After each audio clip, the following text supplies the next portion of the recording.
Day 15 of the period party. Yay! We are halfway through it and the energy is so high and I'm still so super happy to show up every single day. And I'm also very excited of all the comments, all the questions that I've been receiving. And by the way, if you have any questions for me, start to write them down because next week, towards the end of the week, there is going to be a Q&A. So I'm going to place a post on the Facebook group and I'm gonna say, if you have any questions, just make sure that you comment underneath this post and then I'm gonna answer them all, depending on how many you write, but I'm gonna try my best to answer them all towards the end of the challenge at around day 20, 25, 26. So just tune in for the post. Always make sure that you check the Recover from HA support group. Always make sure that you receive the emails, read through the emails, because that's normally how I'm going to share these informations with you. It's when I let you know when I'm going to be live. It's when I'm going to let you know when is the good time, the right time to start asking questions. And I also normally let you know what's the topic that I'm going to cover the following day. For all of you that are watching these lives every single day, fantastic, such a great job. And for all of you that are watching this live because of time difference, or maybe they're at work, maybe they're sleeping, maybe they have something else to do, fantastic as well. And thank you so much for commenting underneath. It really helps me to understand that if you are on top of my videos, and also understands, it allows me to understand what you're struggling with, what you're going through, and at the same time is activating your brain, is activating your subconscious mind, and that's going to make your recovery journey that much easier. Now, one more things before I move on. Normally I have like 3 things to talk about before discussing the topic of the day. Today is just one thing. I've been telling you that I've been trying very hard to find ways for all of you that missed out on the Period Comeback program this month. I've been working really hard to find a way for you to still get started, even though the program at the moment is completely booked out and at full capacity for the time being. And so all I want to say is just tune in next Tuesday. I'm going to post it on Instagram and I'm going to send you an email to all of you before then. So if you have been thinking about joining us, if you have been thinking about taking your recovery to the next level, Monday, which is Sunday for most of you, it's going to be the day. So just make sure to watch out. Just check the emails, check the Recover from HA support group, check my Instagram page. There are so many ways where you can get all the information from, or just simply watch me live. I'm very transparent and I normally share everything here anyway. Now, today we're going to talk about the don'ts in the HA recovery and fertility journey. So what not to do. Now, I don't want to sound like a teacher that I'm telling you, you shouldn't do that. That's not really nice. But I think that these bullet points, they're going to really help you to look at your fertility and recovery journey from a different perspective. Obviously, there are a few of them, and I'm just going to narrow them down to approximately 6 or 7. And I'm not going to discuss them all thoroughly, simply because of the lack of time. But if you're interested in really going a little bit deeper, especially with 1 or 2 of them, just let me know and we can have that conversation via personal messages, or maybe that's something that I can address on the next live. So, comment, share, let me know, so then I can really answer your questions. All righty. So the first one, and I'm just checking my notes because honestly, otherwise I'm going to forget, and that wouldn't be really nice for a live video. But the first one is to wait too long. So just this morning, I was having this conversation with this beautiful lady, and she told me, yeah, I've been trying to do things on my own for a while. And I said, yeah, cool. I think that it's fair enough. For how long have you tried? I'm really curious. And she said, 4.5 years. And that's when I thought, well, that's not cool anymore, because this is not, I'm trying it on my own for a little while.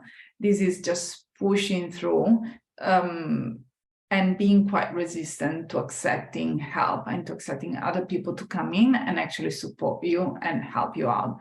And obviously, if you have been waiting for too long, if you have been doing things on your own for a long period of time, always go back to thinking, if my car broke down, would I take it to the mechanic, or would I ask someone, or would I do it by myself? Would I read through all the instructions? Would I go back to school just to learn mechanic, and then I will try to fix it? Your body sometimes it's not only about eating more and exercise less. And even if sometimes it's about eating more and exercise less, it's also very important to address the mindset that took you to that place to start with. So that's why I'm so passionate about women reaching out, asking the right questions, asking for help, getting the right support, the right guidance, instead of waiting on the fence for a very long time. Because honestly, if you try to push through walls on your own for a long period of time, that can cost you 10 years. That can cost you more than 10 years. That can cost you, and I don't want to sound doom and gloom, so I don't want to go down that rabbit hole, but that can cost you lots of time, money, and opportunities. So be aware of the reasons why you don't want to get the proper help, and also be honest with yourself. For how long have I been doing this on my own? Can I get some support now? Is it the right time for me to get support? Second is just very similar to the first one. Way too long before actually doing anything. So maybe and that's the stage even before like trying it on your own, but it's just waiting, sitting on the fence, just waiting for things to change while doing the same things every single day. So it's basically like craziness, doing the same thing day by day, expecting different results. And normally it shows like, I'm gonna wait a little bit longer and I see if my hormones are gonna respond and if I'm gonna get my period back because my doctor told me that I am fine, that my blood test results are fine. Or maybe it could also look like listening to lots of podcasts or reading lots of articles, reading books about hypothalamic amenorrhea, fertility, but not making any changes, not even thinking that the person that they're talking about is really you. So that's basically shooting yourself on the foot from the get-go. And on the third point that I really would like to address today, it's very close connected to what I've just shared.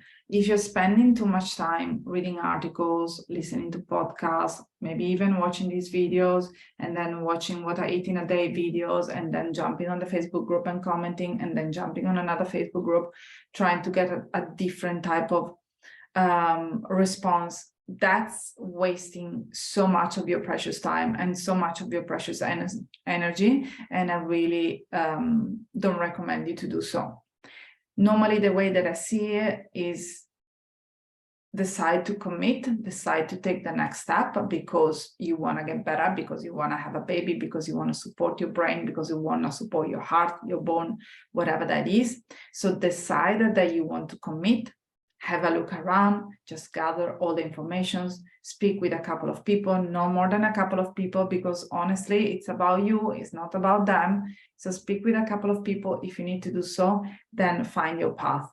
And if you decide to try it on your own for, let's say, 3 months, beautiful. Just put a timer or just write it down on your diary. I'm going to give my best. I'm going to gather all the information. I'm going to do whatever I can in the next 3 months. If after 3 months, you've noticed that you keep coming back to the same behaviors, or that you haven't got your period back, that you have more questions than answers, then get the help. Get the help. And when you find the right help and support, also create a timeline of what to do moving forward. Okay, especially if you want to have a baby, you don't want to sit here and wait for a couple of years until you magically get your period back. You want to have a timeline in place so you know exactly what to expect, and that's going to decrease your stress level, your anxiety, and it's going to make you feel better. If you have spent the past 12 months listening to all the podcasts, watching all the What I Eat in a Day videos, watching all the recovery stories, commenting on the recovery from HA support group, checking my Instagram page, commenting on my messages. And I love you so much for that. But if you have been doing this for like the past 12 months and you haven't seen results, or you have seen little results, but you still feel stuck in terms of behavior, thoughts, and you don't exactly know what's the next step, that's a big red flag that it's time for you to actually stop doing what you have been doing and find a solution, get a different perspective and get the appropriate help. And I know that I always sound a broken record, but I'm really passionate about this because I wonder, why is that okay for you to actually book an appointment with a gynecologist, but it's not going to be okay for you to get some help in terms of changing your diet, lifestyle, exercise routine, and working on the underlying mindset so that you can get the best results at a faster pace. Sometimes when you go and see a gynecologist, all they can do is order the blood test results, read the blood test results. They're normally overpriced. They normally have only 15 minutes under the sling. And then usually they come up with a couple of solutions. The first one is to take some form of medications, and that can be hormone replacement therapy, or that can be the pill, or that can do for fertility treatment. Or the second option is put on some weight, do some of the work, come back, and we run some blood tests again in a month from now. So my question is, what are you going to do in the months between appointments, right? Do you want to really stay there on your own, trying to change your life in ways that you don't even know what it looks like? Or would you rather get the support and maybe postpone the gynecologist appointment by 2 months? So the next time that you see that person, you will have different results. You can show up with different results on hand, and maybe you can have a completely different conversations about how to move forward. Okay. Let me know in the comment section if this is resonating with you and if you're getting something out of it. And if you had a conversation with a gynecologist or an endocrinologist and you have been recommended any type of medications, let me know, how did that make you feel? Do you think that there is a different way to actually approach this situation? I really want to know, and I really want to support you to the best of my capabilities. Another thing that I really would like to speak, and that's going to resonate with lots and lots of women: comparison. Comparison is definitely a killer, is a fun killer, is a party killer, is a life killer. If you compare yourself with people that already have their period, or now they have a baby, or they're still exercising and doing the HA recovery journey, what are you doing? How is that helping? How is that helping you? Really?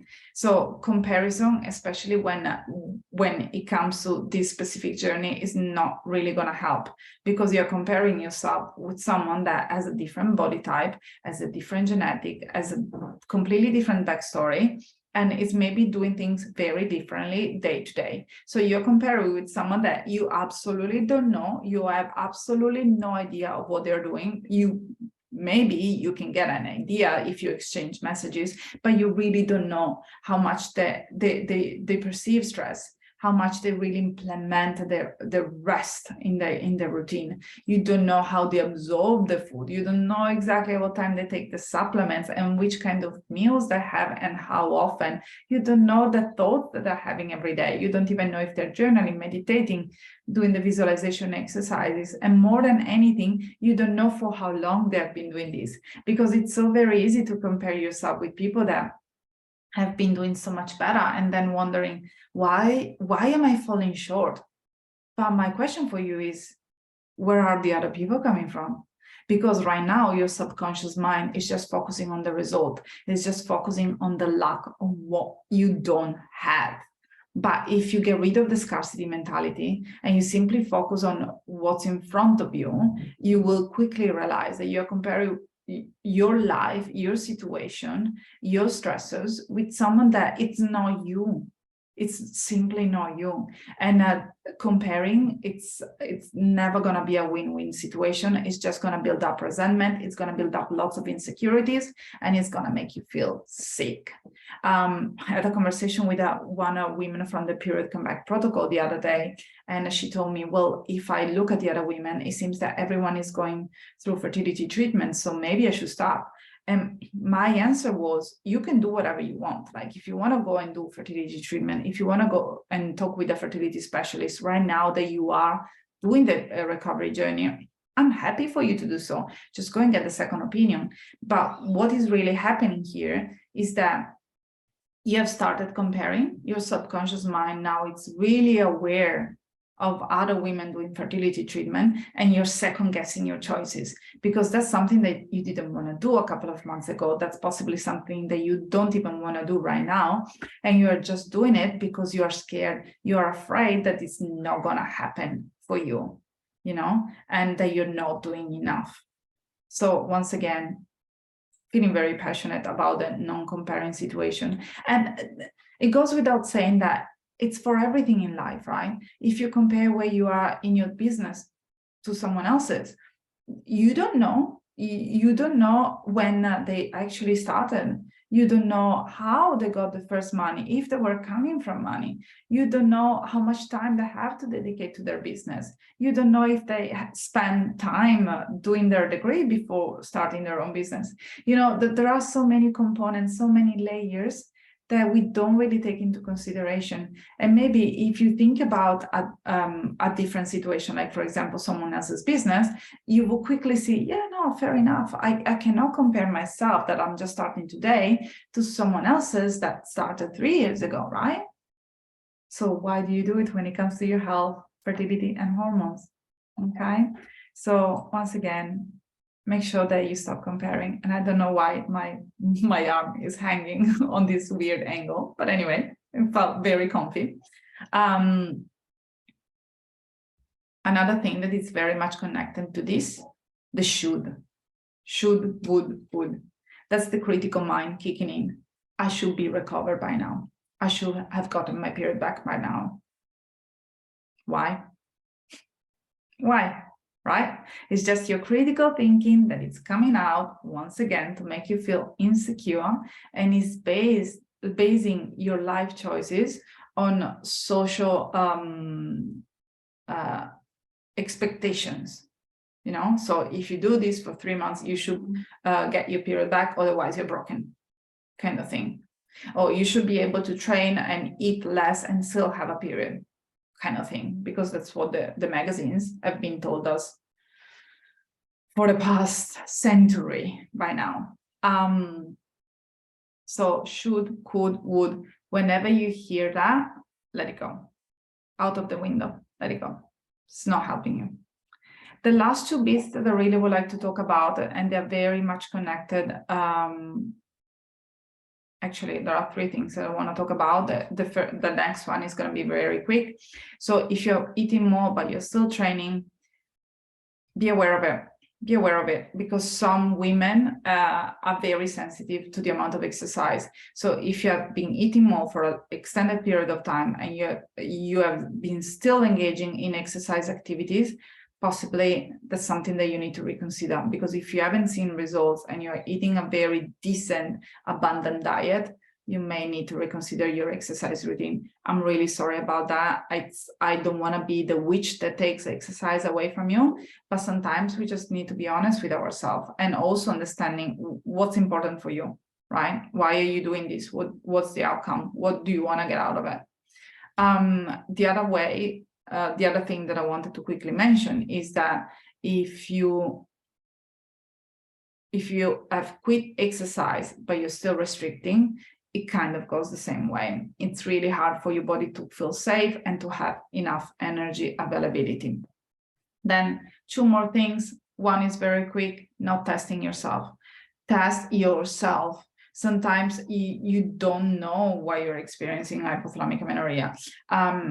Yes, maybe it's because you have been overtraining, it's because you have been undereating, but just test yourself. Just make sure that all the hormones are in place. Make sure that your thyroid is behaving correctly. You have no idea how many people, many women that booked in the first sessions with me to then realize that they were experiencing not only hypothalamic amenorrhea, but serious thyroid condition. Or I've seen also women absolutely with no iron whatsoever, no hemoglobin, completely anemic. And that's really hard to get your period back if you are so anemic. Same thing with vitamin D levels, same thing with zinc. If vitamin D is low, it's going to be really hard for your thyroid and your hormones to perform correctly. And then make sure that you're always adjusting. Make sure that you're always testing the right micronutrients and macronutrients just to see how you're doing. Do you have enough protein inside of your body? How is your calcium level doing? What about the B12? What about the B9, especially if you're trying to conceive, if you're in the preconception window? What about magnesium and your electrolytes if you're experiencing swelling, edema, and so on and so forth? There is so much more to testing and nutrition than simply checking your FSH and LH. Please just, get tested. And if you don't know what to test, come to me. Let's book in something. I will write up a referral for you, or even better, join the period comeback protocol or join what I'm about to share next Monday and get some proper testing done so then you know exactly how to rectify your deficiencies. And work on supporting your gut, by the way, because if you have some deficiencies, it may also be because your gut has not been performing very well over the past few years. And last but not least, Juan, if you're simply looking at your body, but you're not addressing your mindset, you're just missing a big piece of recovery. Because if you don't address the reasons why you got hypothalamic amenorrhea in the first place, chances are that it's going to present itself again in the future. And trust me, I had to experience it a couple of times before understanding that mindset work had to be done. And the good news, and that's something that I spoke with a client of mine yesterday, is that when you do the mindset work, it's not only about getting your period back and supporting your hormones, it's about supporting your life and changing the way that you perceive life. Okay, so with this live, I've gone completely overboard. I'm 30 minutes into it. Thank you so much if you have been listening until the end. Let me know in the comment section, what do you think that you are doing at the moment? It is not really supporting your recovery journey. I really want to know. Please make sure to comment, activate that beautiful brain of yours. Let me know. And then tomorrow we are gonna discuss the things that they don't tell you about recovery. And just to get you an idea, it's about digestion, pain, bloating, relapses, and so on and so forth. Make sure to tune in. It's going to be at the same time, 7:30 a.m. Sydney time. Bye for now.